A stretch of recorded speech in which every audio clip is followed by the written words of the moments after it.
안녕하세요. 빰빠라부토빠입니다. 구독과 좋아요, 알림 설정, 회원가입 부탁드리겠습니다. 3분기 차주당 가계대출이 계속적으로 늘고 있습니다. 연령대 중에는 30대가 지금 최고점을 지금 찍고 있고, 이렇게 되면 결국에선 젊은 세대들이 최고점에 있는 아파트, 세상에 있는 모든 대출 다 끌어모아가지고 산 격인데, 고스란히 설거지 당할 가능성이 굉장히 높다. 이렇게 되면 젊은 세대 중에 이 아파트에 먼저 진입한 분들이 뭔가 인생에 있어서 선두주자처럼 깃발 꽂은 것처럼 굉장히 좀 뻐기는 어떤 분위기가 굉장히 확산 조짐이 있었는데, 이제 아파트 시장이 본격적으로 가격 조정기에 들어가게 되면 굉장히 무모한 선택이었다라는 평가를 받을 가능성도 높다라는 얘기죠. 지금 차주당 가계부채 통계 편제 결과를 한국은행이 발표를 했는데 2억 2,207만 원 정도 됩니다. 그러니까 1인당 그냥 그림자처럼 따라다니는 빚이 2억 2천이라는 얘기예요. 그러니까 이렇게 되면 그만큼 이 부채의 어떤 상환 능력이 굉장히 현저히 떨어질 수밖에 없다. 지금 어느 정도 고점에 몰려있는 아파트가 계속 올라가 준다면 이런 빚 같은 경우는 그냥 시세 차익으로 완전히 그냥 해결해 버릴 수가 있는데 이제 더 이상 오를 여력도 없고, 그리고 앞으로 이 본인 스스로가 갚아야 하는 금리 부분, 이자와 원금 사이에서 상당한 어떤 고민을 할 가능성이 높다. 그만큼 빨리 내가 탈출을 해야 되느냐, 아니면 홀드하고 집을 유지를 하고 있어야 되느냐, 아니면 정말 매달 돌아오는 이 원금 이자 상환분에 대해서 도저히 버틸 여력이 없어서 경매로 넘어가야 하느냐. 이 세 가지 선택지가 있는데, 대부분 세 번째 선택지는 거의 극단적 선택이니까 이거는 차치하고라도 일단은 먼저 내년 1월부터는 상당히 스스로 가격 단가를 디스카운트해서 좀 이 탈출장을 좀 만들어 보자라는 굉장한 어떤 투매적 양상이 진행이 될 가능성이 높다. 일단 지금 미국이 이 트럼프 대통령이 확실하게 금리를 파격적으로 내리는 사람을 이제 연준 위원장으로 지명을 하겠다라는 입장을 분명히 하고 있죠. 그래서 케빈 해시라는 후보자가 지금 거의 낙점 수준에 있는데, 이분이 내년에 금리 2회 이상 내릴 것이다. 그것도 빠른 단기간 안에 이 금리 인하가 필요하다라는 어떤 입장을 계속해서 내보내고 있죠. 유동성 공급이 상당 부분 필요한 이유는 지금 미국 경기가 주식시장, 금융시장에서는 엄청난 이 상승세를 구가하는 것처럼 보이지만, 이 트럼프 집권 이후부터 이 금융시장이 그 이전에 바이든 정권보다는 상당히 답보 상태에 있었습니다. 그래서 지금 어찌 보면 부동산과 반대되는 금융시장의 대부분의 자산을 몰아넣고 있는 미국 시민들로서는 상당히 불만이 터져나올 수밖에 없는 거죠. 그래서 아마 12월은 미국 주식시장이 상당한 이 산타랠리를 구가할 가능성이 높다. 왜냐하면 일단은 정치적 입지가 상당히 지금 이 서민들, 특별히 미국 자구민들 중에서 금융시장의 어떤 수익률이 떨어지고 물가 상승분이 굉장히 인플레이션 이 피부로 와닿는 게 어마무시하니까, 그렇게 되다 보니까 부강한 미국을 부르짖었던 이 트럼프의 여러 가지 주장들이 좀 상쇄되는 면이 없지 않아 있다. 그래서 12월 달은 굉장히 악세를 밟을 가능성이 높습니다. 이런 이 케빈 해시 백악관 국가경제위원장이 말하는 말들, 이거 다 시그널이죠. 연준이 너무 느리게 금리 인하했다. 금리를 조금 더 일찍 내렸어야 했다. 라고 말하고 있는 주장도 이제 앞으로 유동성 확대가 되니까 얼마든지 금융시장은 앞으로 치고 나갈 수 있는 여지가 많다라는 그런 청신호를 지금 일단 깜빡깜빡 켜고 있다라고 볼 수가 있습니다. 그렇다면 한국은행 어떨까요? 일단 한미 기준 격차는 미국이 계속해서 기준금리를 내리고 있기 때문에 1.25%까지 좁혀졌습니다. 기본적으로 원화 가치가 어느 정도 경쟁력이 있고 집값 부분이 안정화됐다면 충분히 같이 기준금리를 떨어뜨릴 수가 있는데 이거 안 되죠. 딱 두 가지의 아킬레스건. 첫 번째, 환율 변동성이 너무 크다. 지금 1,480원을 뚫고 있는 상황에서는 금리 인하했다가는 이제 완전히 날아가게 생겼으니까. 두 번째, 집값 부분도 초강도 규제 3개나 나왔습니다. 근데 여러 가지로 지금 풍선 효과다, 그리고 강남 불패론이다, 마용성 부분은 더 풍선 효과식으로 거기도 토호제로 묶여 있지만 그럼에도 불구하고 계속해서 오른다라는 시그널을 시장이 스스로 막 보내고 있습니다. 그러니까 실질적으로 거래 현장에서는 상당히 이 급매 상황에서는 깎여 나가는 파이가 큰데 이게 계속해서 공식적인 지표상에서는 호가가 백업을 해주면서 오히려 집값이 오른다라는 식으로 이제 신호를 보내니까 그러니까 한국은행도 중앙은행으로서의 어떤 정책금융의 여러 가지 운영면이 상당히 궁색할 수밖에 없는 그런 수준으로 몰리고 있는 겁니다. 그래서 한국은행은 금리 인하 필요성과 자본 유출 리스크 사이에서 뭐 아주 딜레마에 처해 있죠. 무슨 말입니까? 금리 인하 일단은 해가지고 금융시장 자체에 뭔가 유동성을 좀 확보를 해야 되는데 이게 안 되니까 계속해서 외국인들이 국채 팔고 나가고요. 또 금융시장에서 원화 가치가 떨어지니까 원화 뭐 종목들 뭐 물고 있을 이유가 없는 거죠. 그러니까 여러 가지로 참 복잡한 그런 상황이 지금 진행이 되고 있는데 일단 미국은 이런 신호를 보냈으니까 당연히 지난주 금요일부터 이제 엄청난 산타랠리가 시작이 됐습니다. 이제 오늘 월요일인데 오늘부터 상당 부분 AI 거품론이나 또 여러 가지 이 공포가 확산됐던 이 면들이 다 걷어지는 그런 어떤 이 느낌적 느낌들이 많이 지금 확산이 되고 있어서 상당히 금융시장이 그동안 오르지 못했던 답보 상태를 벗어나서 상승세를 구가할 가능성이 높다라고 말씀을 드릴 수가 있겠고 그리고 엊그저께 일본이 기준금리 인상을 했음에도 불구하고 오히려 올랐죠. 오히려 미국 시장이 견고했다는 사실을 보여줌으로써 엔케리 청산은 더 이상 미국 주식시장에서는 통하지 않는다라는 뭔가 이 신호를 딱 줬기 때문에 굉장히 프락션을 밟고 갈 가능성이 높습니다. 그럼에도 불구하고 이 한국은행 같은 경우는 지금 1월도 동결 수순으로 가야 되니까 앞으로 주택시장은 이 주담대 금리 때문에 지금 골머리를 앓게 생겼습니다. 도저히 뭐 이거는 환율 부분은 계속해서 밀고 올라오지 자금 조달 비용 때문에 좀 쫓기는 은행들은 계속해서 금리를 펌프질을 해야 되지. 뭐 은행들은 어쩔 수 없이 금리 올립니다 하지만 뭐 결국 입꼬리는 귀에 딱 걸려 있죠.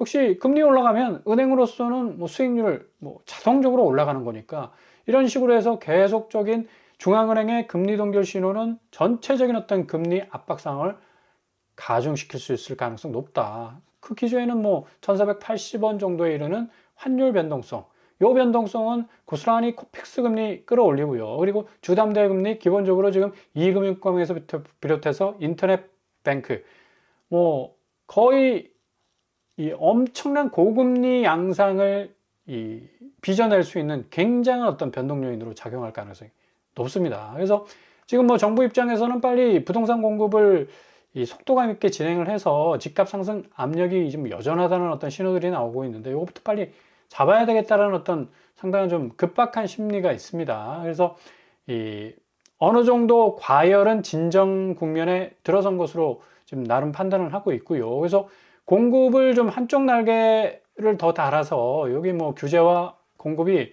이상적으로 좀 조화를 이루게 되면 그래도 내년 1월까지는 상당히 금융 지형도 변화가 뭐 급격하게 진행되기 때문에 금융 지형도 변화는 결국 수익률에 따른 황금성의 차이가 확 벌어지죠. 금융시장은 뭐 날마다 수익률 자체를 카운트할 가능성이 높고, 그러니까 아파트 시장은 일단 돈이 돌지 않기 때문에 황금성의 차이가 굉장히 많이 벌어지게 됩니다. 결국 스스로가 가격 단가를 조정하지 않고서는 빠져나올 수 없는 꽉 막힌 엑시트가 완전히 클로즈 될 수밖에 없는 그런 상황에 처해 있을 수 있기 때문에 아파트 시장은 굉장히 큰 가격 변동기를 겪을 가능성이 높다고 할 수 있겠습니다. 뿐만 아니라 공급 대책까지도 확실하게 가격 단가를 낮춰서 허들을 상당 부분 그 키를 좀 낮춰준다면 훨씬 더 부동산 시장은 안정성 있게 흘러갈 수 있다. 근데 지금 뭐 한 주간 아파트 가격이 어디가 뛰었나 뭐 이런 식으로 지금 공식 지표들이 나오고 있으니까. 근데 실질적으로 경기도 용인, 경기도 성남, 과천, 안양 등등 해가지고 집값이 상대적으로 뛰었다라고 했던 이 지역들을 면밀히 살펴보면 그닥 그렇게 크게 뛰지를 못했습니다. 이거 대체적으로 늘 말씀드리듯이 호가세가 거의 뭐 백업을 해주고 있는 상황이고 대체적으로 지표들이 그닥 그렇게 투명하지는 못해요. 그러니까 현장 거래가들이 스탯을 딱딱딱딱 쌓아가면서 바로바로 나오는 어떤 이 공식 지표로 좀 드러나야 되는데 이게 되지 않으니까 일단 경기도 용인 수지 한번 보겠습니다.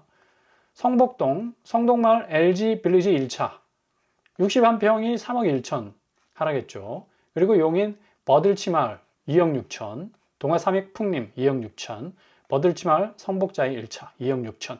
대체로 20%에서 30% 가까이 하락하고 있다. 실거래가상에서 급매로 나온 가격들은 집주인이 가격 단가를 낮추지 않으면 못 판다. 왜? 가격 단가뿐만 아니라 이게 지금 용인시 수지구도 140건에 그치고 있습니다.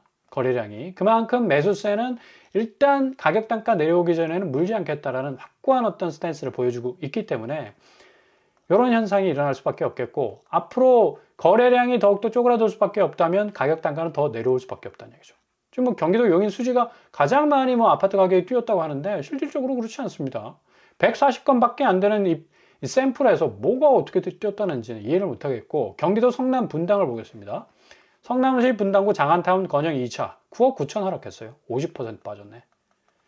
한솔마을 주공 6차 2억 7천, 장미 8단지 2억 5천, 더샵 판교 퍼스트파크가 2억 5천. 대체적으로 뭐 12%에서 최고는 50%까지 지금 빠지는 상황으로 가고 있는데, 분당이야 뭐 일단 강남권이라는 입지 확실하게 물고 있는 경기권 아파트이기 때문에 얼마든지 뭐 풍향계에 따라서 달라질 수 있는 집값을 구가할 수 있는 곳이기도 하지만, 그러나 이런 공식 지표와는 달리 거래량이 너무 쪼그라들고 있죠. 56건밖에 안 됩니다. 성남시 분당이 얼마나 큰 도시인데, 그리고 인구가 얼마나 빡빡하고 지금 이 재건축 앞두고 있는 구축들이 얼마나 많은데 요거밖에 지금 거래가 안 나온다는 얘기는, 지금 그거 대비 아파트 가격이 뛰었다는 얘기는 조금 이해를 못할, 좀 갸웃거릴 수밖에 없는 그런 이 지표라고 말할 수가 있겠고요. 경기도 과천 보겠습니다. 과천은 과천 프로지오 서밋이 8천만 원 하락했네요. 그리고 나머지 르센토 데시양 프로지오 서밋 레미안 슈르가 최고가를 찍었다라는 지표가 나오고 있습니다. 그러니까 경기권 중에서는 그래도 유일하게 최고가를 이 지표상에서 찍고 있는 곳이 과천이다. 근데 과천이 3등 했어요. 근데 실질적으로 다른 곳들은 그닥 그렇게 큰 변동성을 안 보여주고 있는데, 과천이 그래도 최고가는 찍었다라고 평가를 할 수 있는데, 거래량이 6건이 그치고 있습니다. 그러면 딸랑 이 6건 가지고 지금 평균치를 낸 거야? 그러면 이거 대수의 법칙에 어긋나는 거 아닙니까? 딸랑 샘플 6개밖에 안 되는데 무슨 확률의 법칙이 나오겠습니까? 아니지. 자, 경기도 안양시 한번 볼까요? 경기도 안양시 보시면 비산 삼성 레미안이 3억 5천, 평촌 더샵 아이파크가 3억 1천만 원, 동편마을 3단지가 3억, 비산 삼성 레미안이 2억 8천. 대체로 20%에서 30%가량 실거래가상에서는 지금 하락하고 있다. 고스란히 이 지표를 지금 보여주고 있지 않습니까? 거래량 보시면 동안구가 100건에 그치고 있어요. 안양시도 경기권에서 가장 탑3 안에 드는 거래량을 자랑하는 그런 입지를 가지고 있는데, 그럼에도 불구하고 아파트 가격이 올랐답니다. 야, 참 거래가 이것밖에 없는데 요 샘플 가지고 전체적인 어떤 경기도 안양시 동안구의 이 거래가를 측정한다는 것 자체도 좀 웃기는 거고, 그래서 이런 지표들이 참 아쉽다. 이 지금까지 11호 대책 나오면서 상당 부분 서울, 경기, 인천이 집값 하향세가 굉장히 피부로 와닿을 만큼 지금 현장 공인중개사들은 전화를 못 받고 있습니다. 왜? 전화 걸어오는 사람도 없고 매물 내놓는 사람도 없다는 얘기. 지금 완전히 딱 꽁꽁 얼어붙고 있는 그런 상황인데, 이게 지금 아파트 가격이 깨구리처럼 뭐 펄쩍펄쩍 뛰고 있다고 반대로 지금 얘기를 하고 있으니까 참 답답한 그런 지금 부동산 시장이라고 말씀을 드릴 수가 있겠고요. 일단 요런 어떤 이 분위기를 읽고 그냥 뭐 퇴직금까지 땡겨가지고 연끌 해가지고 아파트를 산다? 이것도 좀 웃긴 거예요. 11월 이전, 그러니까 11호 규제 이전의 어떤 상황을 지금 이게 설명을 하는 거지, 11호 규제가 나오고 확실하게 부동산 시장이 좀 잡혀간다라는 어떤 분위기 속에서는 요런 이 지표를 말하기는 좀 껄끄러운 면이 없지 않아 많다. 왜냐면 전체 시장이 지금 90% 이상이 지금 거래량이 급감하고 지금 거의 20조 이상의 거래 금액이 줄어들고 있는데 급냉하고 있습니다, 시장 자체가. 근데 뭐 영끌이 퇴직금까지, 물론 뭐 11호 대책 나오기 전에 내 집 꼭 마련을 해야 되겠다는 사람들은 영끌을 땡겨가지고 그냥 뭐 어떻게든 서울 아파트, 경기 요지 아파트 잡겠다고 뭐 공격적으로 뭐 진격 앞으로 했겠죠. 근데 이건 거의 다 부추기는 꼴이고,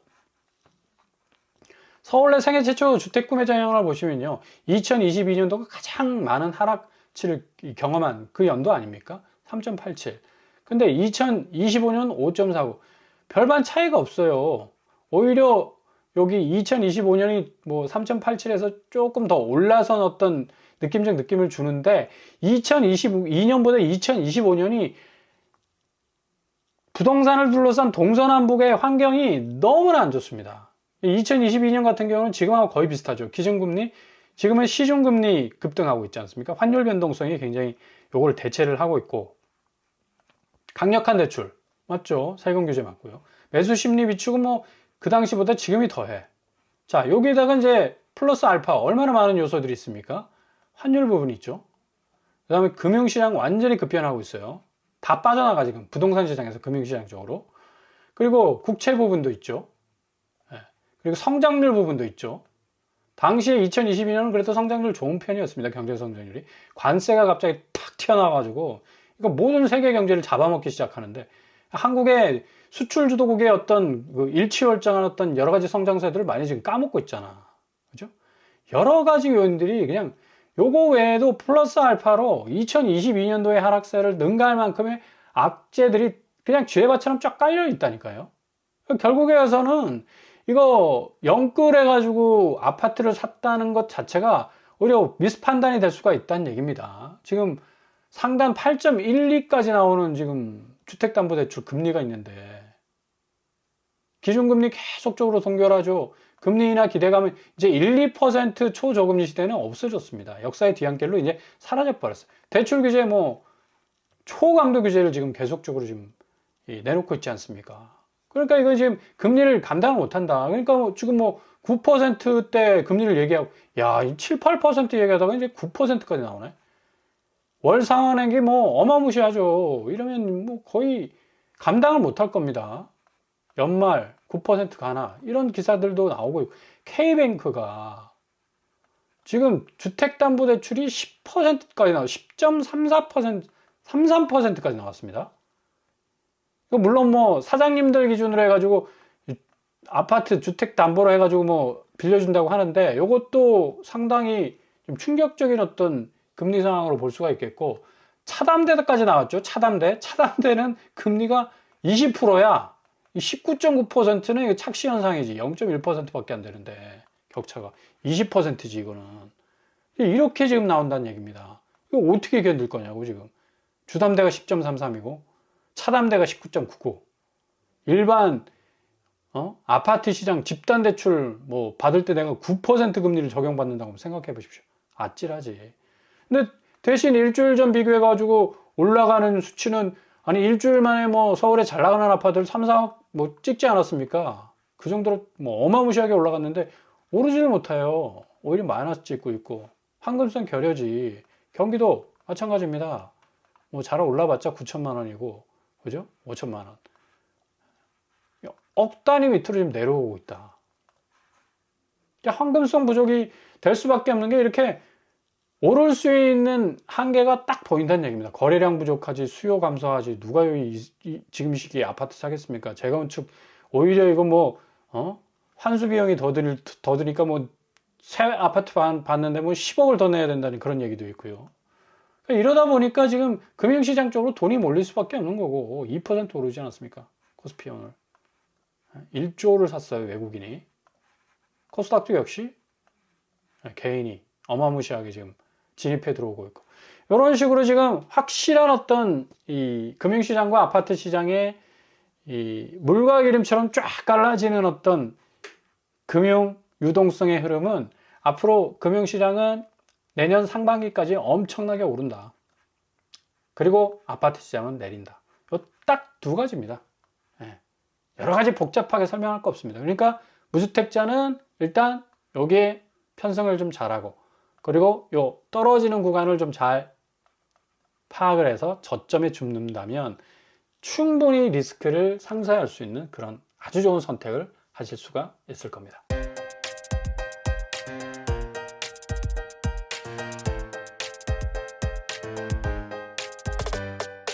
오늘의 부동산 캐릭터처 주담대 금리가 뭐 9%에서 10%까지 나오고 있는 지금 상황인데, 이게 그냥 노멀하게 갚버리면 이제 주담대는 거의 경악 수준에 이를 정도로 엄청난 기존 차주들의 이 부담감 때문에 본물처럼 매물이 쏟아져 나올 거고, 그 단가도 셀프로 스스로 조정하지 않으면 서바이벌 하지 못한다라는 그런 위기감도 번지게 될 겁니다. 아무튼 잘 지켜보시고요.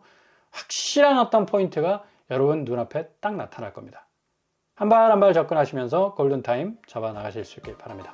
오늘도 응원합니다. 항상 여러분의 길이 꽃길만 되실 수 있길 바랍니다. 생으로 뻔뻔한 묵뚝방을 마치겠습니다. 구독과 좋아요 부탁드립니다. 감사합니다.